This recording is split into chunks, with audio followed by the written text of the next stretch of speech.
কথা না বলি। জি আমি সালাম দিয়ে শুরু করি।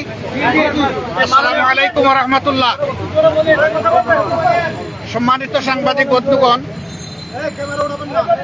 আমরা আপনাদের মাধ্যমে আমাদের প্রিয় দেশবাসীকে জানাতে চাই যে আমরা সবাই অবহিত আছি 15.5 বছরের দুঃশাসন অপশাসনের পর আগস্টের 5 তারিখ এই দেশে একটা গণ অভ্যুত্থানের মাধ্যমে পরিবর্তন এসেছে। যে পরিবর্তনকে এদেশের আপামর জনগণ অভিনন্দন জানিয়েছে। আমরা আরেকবার এই গণ অভ্যুত্থান যাদের নেতৃত্বে সংগঠিত হয়েছে, যারা জীবন দিয়েছেন, দেশে প্রবাসে যারা অংশগ্রহণ করেছেন, তাদের সকলকে দেশবাসীর পক্ষ থেকে, বিশেষভাবে আমাদের দলের পক্ষ থেকে অভিনন্দন এবং কৃতজ্ঞতা জ্ঞাপন করছি। এ সময় যারা নিহত হয়েছেন, আল্লাহ তাআলার দরবারে তাদের আত্মার মাগফিরাতের জন্য দোয়া করছি। যারা আহত হয়েছেন তাদের সুচিকিৎসা নিশ্চিত করার জন্য আমরা সরকারকে আহ্বান জানিয়েছি এবং আল্লাহ তাআলার দরবারে তাদের সুস্থতা কামনা করছি। প্রিয় সাংবাদিক বন্ধুগণ, আপনারা জাতির বিবেক আর মিডিয়া জাতির দর্পণ, কিন্তু 15.5 বছর বিভিন্ন কারণে অনেকে তার বিবেক অনুযায়ী কাজ করতে পারেননি। অনেক ক্ষেত্রে বাধ্য করা হয়েছে সমাজকে বিভ্রান্ত করার জন্য, সরকারকে অবৈধ সুবিধা দেওয়ার জন্য মিথ্যা বানায়ট বিভিন্ন সংবাদ পরিবেশনের, যার সবচেয়ে ওয়ার্স্ট সাফারার বা ক্ষতিগ্রস্ত পক্ষ হচ্ছে বাংলাদেশ জামাত ইসলামী। কিন্তু আমরা অতীত নিয়ে গাড়তে চাই না। আমরা দেশবাসীকে সাথে নিয়ে সকলের সহযোগিতায় দেশটা সামনের দিকে আগাক, সেই জায়গাটাই আমরা অবদান রাখতে চাচ্ছি। এই জন্য অতীতে যা হয়েছে আমরা পিছনে ফেলে দিলাম।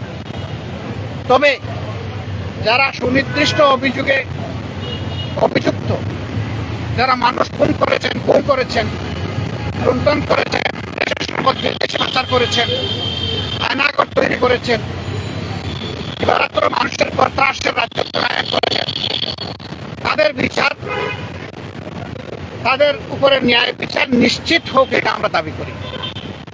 আমাদের উপর যেমন জুলুম করা হয়েছে, তাদের কারো উপর জুলুম করা হোক, সেটাও আমরা চাই না। আমরা চাই যে ন্যায় বিচারের মাধ্যমে সবাই যেন তার অপরাধের সঠিক পাওনাটা বুঝে পায়। আমরা আজকে এসেছিলাম দেশের প্রয়োজনে, জাতির প্রয়োজন। এই সরকার একটা নির্দলীয় অন্তর্বর্তীকালীন সরকার। তারা দেশ শাসনের জন্য আসেননি, দেশ শাসনের সুস্থ পথ বিনির্মাণের জন্য তারা এসেছেন। তাদের কাজ হচ্ছে জাতির সামনে যা জাতি বঞ্চিত ছিল, এটি প্রাথমিক ইনফরমেশন। যদি আমাদের দিনক্ষণ ঠিক থাকে, আপনারা ইনশাল্লাহ দাওয়াত পাবেন, বা যখনই হয় আপনারা দাওয়াত পাবেন। আমরা অবিলম্বে আমাদের চিন্তা জাতির সামনে তুলে ধরব যে কি কি সংস্কার এই মুহূর্তে প্রয়োজন, কি কি সংস্কার পরবর্তী পর্যায়ে আমাদের লাগবে। সেই জিনিসগুলো আমরা জাতির সামনে পারি এবং সকল ধরনের ষড়যন্ত্রের বিরুদ্ধে রাখতে পারে, সেই বিষয়গুলো নিয়ে আমাদের এখানে কথাবার্তা হয়েছে। আমরা আশা করছি এই বর্তমান অন্তর্বর্তীকালীন যে সরকার আছে, তারা কোনো ধরনের পক্ষ বিপক্ষের মানসিকতা না নিয়ে, বরঞ্চ নিরপেক্ষ দৃষ্টিকোণ থেকে তারা দেশকে একটা ভালো জায়গায় নিয়ে একটা সুষ্ঠু নির্বাচন তারা দিতে সক্ষম হবেন।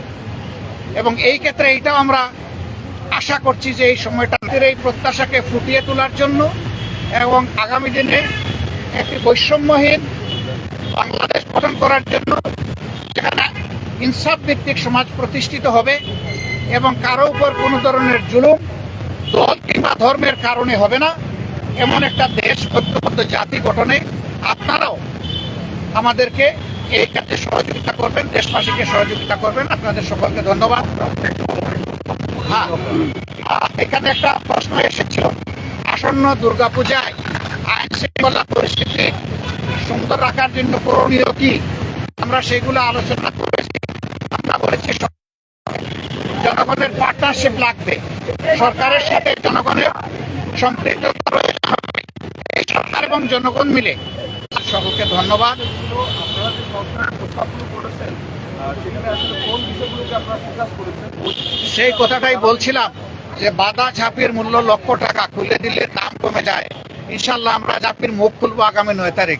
সেই পর্যন্ত আমরা ধৈর্য ধরে অপেক্ষা করি। এই অপেক্ষা করার জন্য আপনাদেরকে অগ্রিম ধন্যবাদ।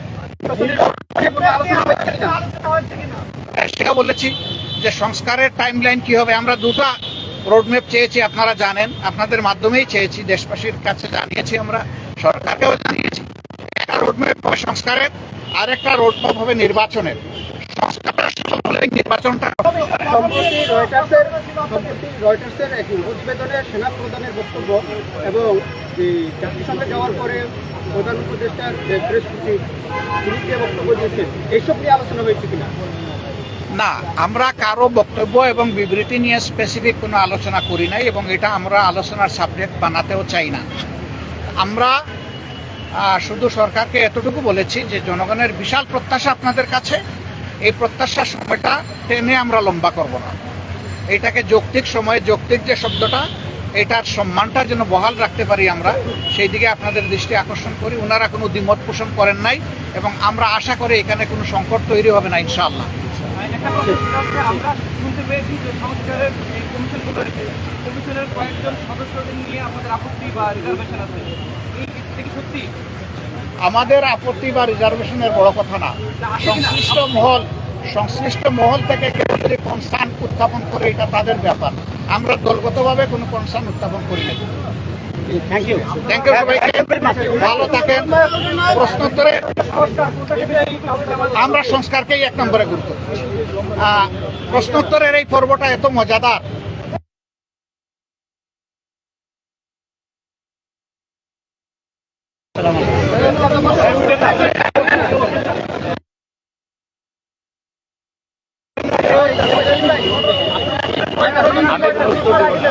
জন ছিলেন 13 জন